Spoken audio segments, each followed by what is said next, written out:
Direção Segura, uma parceria da CBN Vitória com a Polícia Rodoviária Federal.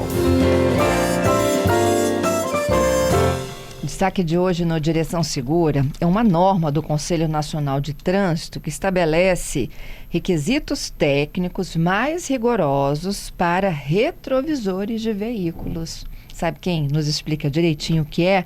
É a Ludmila Tavares, inspetora da Polícia Rodoviária Federal, parceira nossa aqui do CBN Vitória nas terças. Ei, Ludmila, bom dia, hein? Bom dia, Fernanda. Bom dia a todos os ouvintes, tudo bem? Tudo bem. Então tem regra para retrovisor também?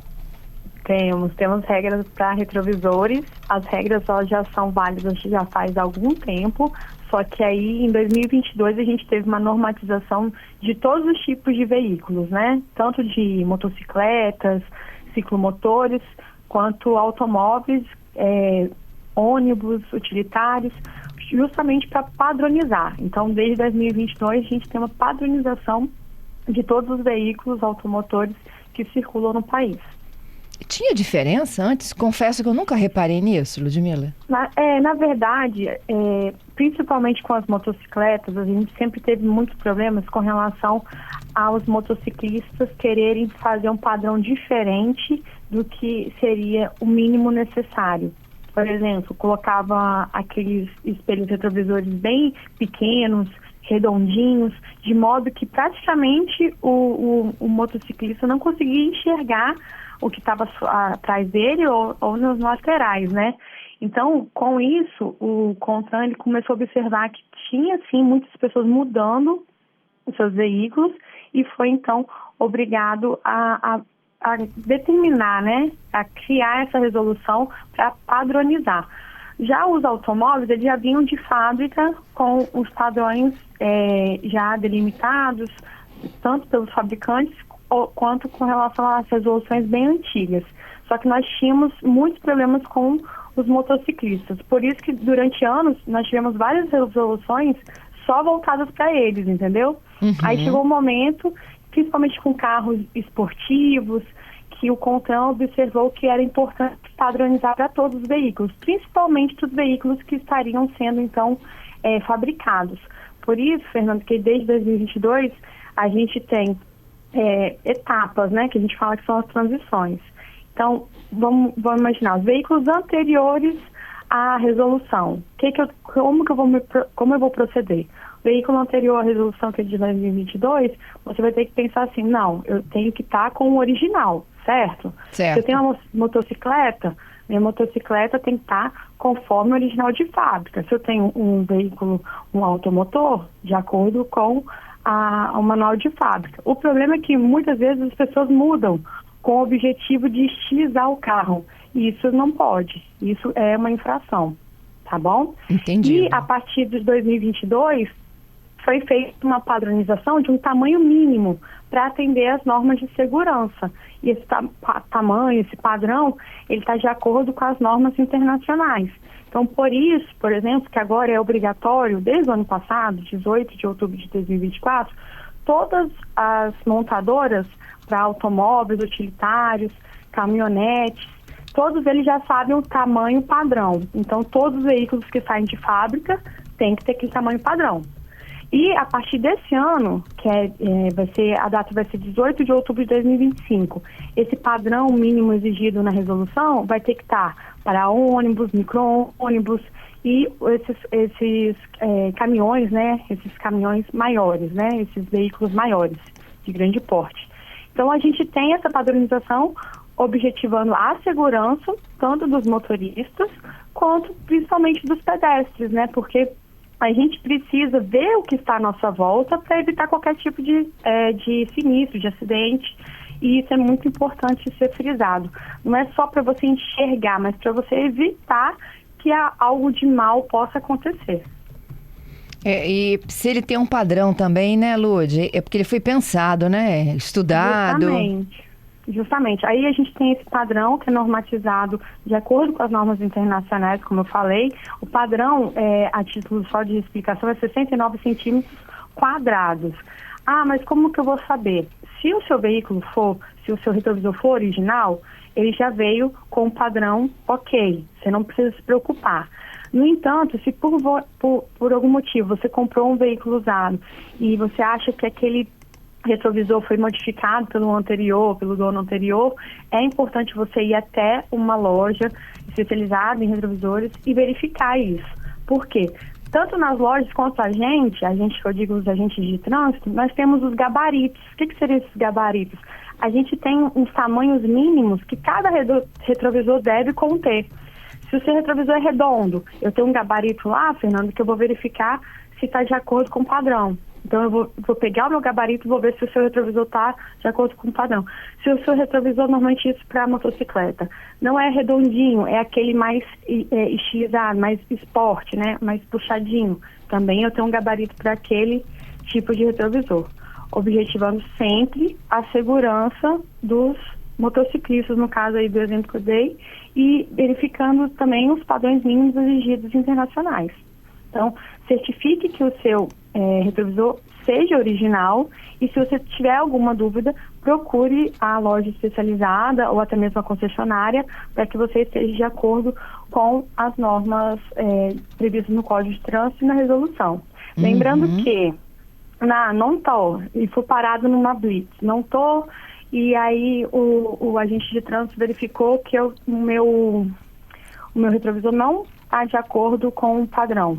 Eu posso ser penalizado? Sim, porque o seu equipamento, que é obrigatório, que é o retrovisor, ele vai estar em desacordo com o estabelecido pelo CONTRAN. Então, você vai cometer uma infração grave e essa infração, ela leva 5 pontos na carteira. Olha só, já tem boas perguntas aqui para os nossos ouvintes. Seu José, ele está me dizendo o seguinte, olha, que tema importante, né? Falar sobre essa segurança aí dos retrovisores. Ele diz que o dele é original, 65 anos toda a vida dele. E por que as lojas vendem? A pergunta dele é essa, olha, assim como se proíbe luz de LED, tem gente que vende LED. Tem retrovisor diferente, por que não se vende só o original, então, nas lojas, né, de substituição? É verdade, ótima pergunta. O que acontece? Isso é apenas uma infração de trânsito, né? A venda de retrovisores ou a venda de, por exemplo, luz de LED, isso não é considerado um crime. Então, se alguém, porventura, quiser se aventurar para ter, por exemplo, a pessoa pode ter um veículo que tenha características diferentes, mas que tenha um mínimo de segurança.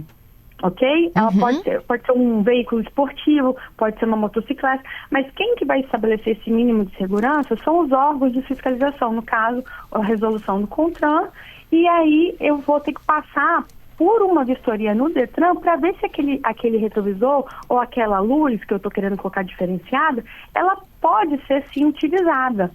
Se ela puder ser utilizada, o que eu posso fazer? Eu vou até o Detran e eu faço uma mudança de característica no meu veículo. Eu tiro a originalidade dele, mas sem a segurança. Aí, no caso aí, mas por que vende os retrovisores menores ou por que vende a luz de LED? Que algumas são proibidas, não são todas, né? Como eu já falei nos programas anteriores. Porque, como eu falei, não é crime e tem aqueles que compram. Entendeu? Entendi. Não é crime vender, mas isso é uma infração administrativa. O correto é o quê? Seria, né, os estabelecimentos não fazerem venda daquilo que não é previsto nas legislações. Mas como não são crimes, né, a venda desses produtos, eles continuam. Entendido. Para veículos importados, a pergunta é do Gledson. Ele menciona o retrovisor do Audi. Tá, sim. Então, a resolução, ela estabelece que a partir da data da publicação dela, que foi qual? 18 de outubro de 2022, tanto os veículos produzidos quanto os importados, eles devem estar de acordo com a resolução. Se porventura esse veículo que você importou é anterior, aí ele tem que estar original, ok?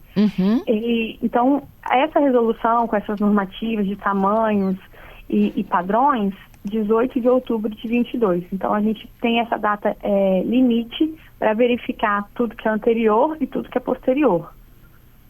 Ele disse, inclusive, que ele vem de fábrica. Ele é minúsculo, mas ele vem de fábrica. O retrovisor diferente, né? Vem do Audi. Não, se é original, ok, não tem problema. Não seria considerado uma infração. Boa. Tem estratégia também para a gente usar retrovisor, Ludmila? Sim, é importante, Fernanda, sempre que nós formos ajustar, né, o retrovisor, que a gente, por exemplo, numa moto, você tem que estar devidamente posicionado, sentado na sua moto. O retrovisor, na hora que você estiver sentado na moto, o retrovisor, você tem que ver o trânsito atrás de você, e você devidamente posicionado na moto tem que ver um pouco do seu cotovelo esquerdo, olhando pelo retrovisor esquerdo, né? E da mesma forma pelo retrovisor direito. Por quê? Você naquela posição ali, você não tem que fazer movimentos bruscos para ver quem está atrás. Você tem que estar com o seu olhar, já sentado na moto, verificando o que vem atrás de você. Então é isso importante. Tanto na moto quanto no carro. Tem muita gente no carro, é comum entre os jovens, né? Você colocar o banco lá atrás, quase deitado, né? Para poder dirigir, e aí quando você vai ter que olhar o retrovisor, você quase faz uma manobra de levantar o pescoço ou olhar para um lado, mudar, né, a sua posição. E também no carro não é interessante, você tem que estar numa posição confortável, sentado no banco, com o cinto já afivelado. Você tem que, no seu retrovisor interno, olhar os veículos que vêm atrás, principalmente dentro do seu vidro traseiro. Então você tem que ter uma visão máxima do seu vidro traseiro para ver quem está vindo atrás. Nos retrovisores externos, você não tem que olhar mais o seu carro. Pelo contrário, você tem que olhar mais o que está na pista. Então, o seu carro, você vai tentar ver o mínimo possível dele. E você tem que ter uma amplitude do seu olhar no que está vindo atrás de você. Essa é a função dos retrovisores, nos dar uma dimensão daquilo que está atrás ao nosso redor. E é muito importante também frisar que, principalmente com os veículos, né, seja de grande porte ou os nossos veículos automotores, a gente tem alguns pontos cegos e a gente precisa ter muito cuidado com esses pontos cegos. Exemplo, né? Estou parada num cruzamento, aí eu tenho que olhar para os dois lados, para o direito e para o esquerdo. E dependendo do tamanho do meu veículo, a minha coluna de sustentação dianteira, do lado direito, por exemplo, pode me atrapalhar na visão de uma motocicleta, entendeu? Então eu tenho que ter cuidado justamente para tentar mover minha cabeça, ou tentar sair um pouco daquela coluna de sustentação, para que aquilo não se torne um ponto cego e ali possa causar então um acidente. Entendido. Bom, tenho mais ouvintes aqui, ó, reclamando sobre retrovisores. O Clebson está me dizendo que ontem ele viu uma moto com retrovisor de caminhonete. Olha só. Não, com certeza foi uma modificação proibida, né? E nesse caso, tudo que não é original do veículo é considerado uma infração. Por exemplo, o Código de Trânsito fala que tudo que estiver em desacordo, ou ineficiente ou inoperante, é uma infração. Uma coisa muito comum que a gente vê, principalmente para os motociclistas que querem passar no corredor e muitas vezes estão sem espaço. A gente vê que muitos deles diminuem o guidão, né? Colocam o guidão em um formato para diminuir e rebatem o retrovisor. Você tem um retrovisor? Tem, mas você está com um equipamento ineficiente, porque se você rebater o retrovisor, ele está funcionando para quê? Para nada, ele está inoperante. Então, se aquele motociclista for parado, fatalmente ele vai ser multado por essas infrações, por essas irregularidades.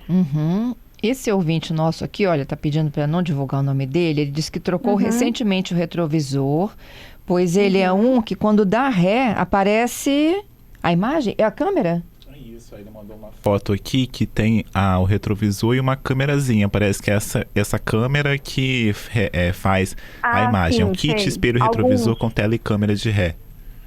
Então, como alguns são adaptados, tá? É importante a gente frisar. Alguns veículos vêm com isso de fábrica, mas são poucos. Já se observou que esse retrovisor causava um tipo de atrapalhava, né? Deturpava a imagem. Ao invés da pessoa identificar o que era o retrovisor ou o que estava atrás, ela se confundia. O que é muito mais usual hoje? Você tem o seu retrovisor normal, que você tem que ver o que está atrás, e você tem a câmera de ré. E a câmera de ré vai estar posicionada em outro local, não junto com o seu retrovisor, tá certo? Então, esse tipo de retrovisor foi observado que acabava, ao invés de ajudar, de facilitar, ele atrapalhava. E por isso, muitos fabricantes tiraram. Mas quem quiser colocar ele tem que ter cuidado, porque não é um produto original e também não é previsto pela resolução no CONTRAN. Então tem que ter cuidado. Entendido. E vamos lá. Tem um ouvinte nosso que ele me falou que se no trânsito arrancar o meu retrovisor, é o Hélio, eu posso abrir um boletim de acidente de trânsito ou é o boletim de ocorrência? No caso, houve... se ele conseguir pegar as informações de quem, por exemplo, né, infelizmente acontece, alguns motociclistas chutam, né? Aí houve, na verdade, um crime, né? Se você chutou de propósito, houve um crime. Mas vamos imaginar que foi sem querer, foi só um esbarrão no trânsito, foi um acidente. Se não houve pessoas feridas, no caso da PRF, a PRF ela não precisa ir ao local se não há vítimas.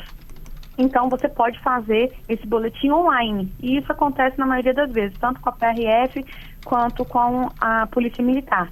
Se não há vítimas, qualquer tipo de acidente de trânsito, né, você pode fazer um boletim online. Esse boletim vai ser avaliado pelos agentes de trânsito, ver se está todas as características exigidas, né, no Código de Trânsito para aquele boletim e vai ser posteriormente validado. Então, não tem necessidade de você ir até um local, seja da PRF ou da PM, para lavrar o boletim. Você pode fazer isso de forma online. Então, frisando, desde que não haja vítimas. A partir do momento que há vítima, é preciso da presença da autoridade de trânsito.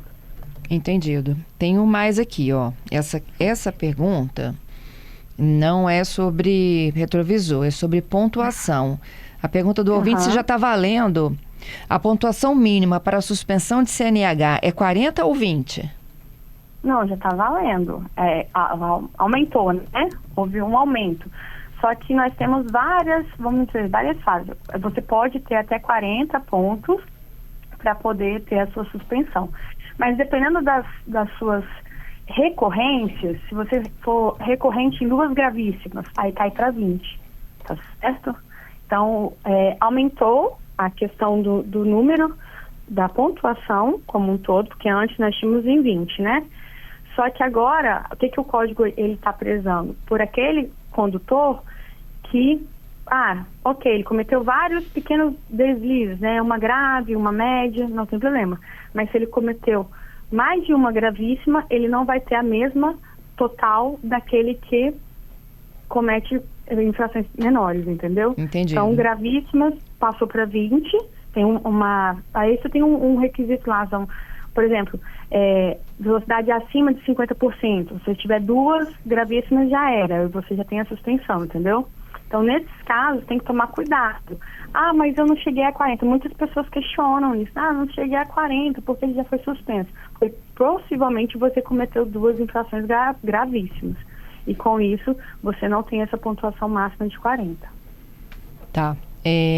O Weber também não é assunto retrovisor, mas ele está me perguntando o seguinte. Recentemente eu vi uma reportagem de uma pessoa que foi atropelada porque ela estava de bicicleta na via, não é isso? Na rodovia?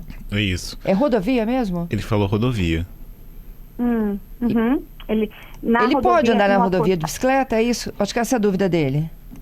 Então, a gente não tem uma permissão para isso. O que a gente orienta? Os ciclistas andarem sempre em ciclovias para a segurança dele. E o que a gente tem que fazer enquanto motoristas, né? Ter uma distância mínima regulamentar de 1,5 metro do ciclista, né?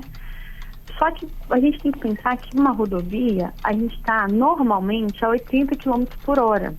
Se você passar ao lado de um ciclista a 80 km por hora, dependendo da distância que você tiver dele, pode dar o que a gente fala de ricochete. Se for um caminhão, por exemplo, pode fazer com que passe um vento nele, né? Uma rajada, que ele seja impulsionado para fora, por exemplo, da rodovia ou para dentro da rodovia sendo atropelado. Uhum. Então, o que a gente orienta aos ciclistas? Não trafeguem as margens das rodovias que não tenham devida ciclovia. E se você for trafegar, trafegue com muito cuidado, né? Por exemplo, o acostamento não é uma ciclovia. A gente acaba vendo muitas pessoas se arriscando nas rodovias para fazerem seus percursos, né? Com as suas bicicletas, né? Mas eles estão se colocando em risco. Por quê? O acostamento, ele é considerado área de escape. Então, se tiver um acidente, é para lá que o carro vai ser jogado, tá certo? Se acontecer alguma coisa com o meu veículo, é lá que eu vou parar, tá certo? Então, não é usual, não é comum, não é interessante que um ciclista trafegue na rodovia do acostamento, porque ali ele não tem a devida segurança. Mas se for imprescindível ele trafegue com cuidado, e ele precisa ser visto. O que é ser visto? Ele tem que estar com roupa e tem que estar com equipamentos de segurança que em qualquer oportunidade ele consiga ser visto. E isso é muito importante. Bom, a última, Lude. Tá bom. Picapes que usam reboques para transportar, tipo aqueles trailers de lanches. Eles precisam de ter um retrovisor especial para isso? Não, picape que tem... que esteja fazendo, já rebocando, né? Não que tem um engate, só engate. Tem um monte daqueles de churrasquinho, né? Então, dependendo do tamanho, pode ser que ele precise ter o retrovisor auxiliar, mas isso não é obrigatório. Talvez seja para uma segurança dele, porque realmente quando você aumenta o veículo, Fernando, você perde vários pontos de verificação. O ideal é que tenha, sim, retrovisores auxiliares, mas de acordo com a resolução não é obrigatório. Temos que lembrar que não são todos os veículos que podem puxar, né? Que podem tracionar outros, então tem que ter cuidado. Então tem que verificar se lá no seu manual o seu veículo é capaz de ter um reboque, senão também é considerado uma infração de trânsito. Entendido. Queria te agradecer mais uma vez, viu, pela parceria, hein? Que isso, eu que agradeço, o PRF está à disposição.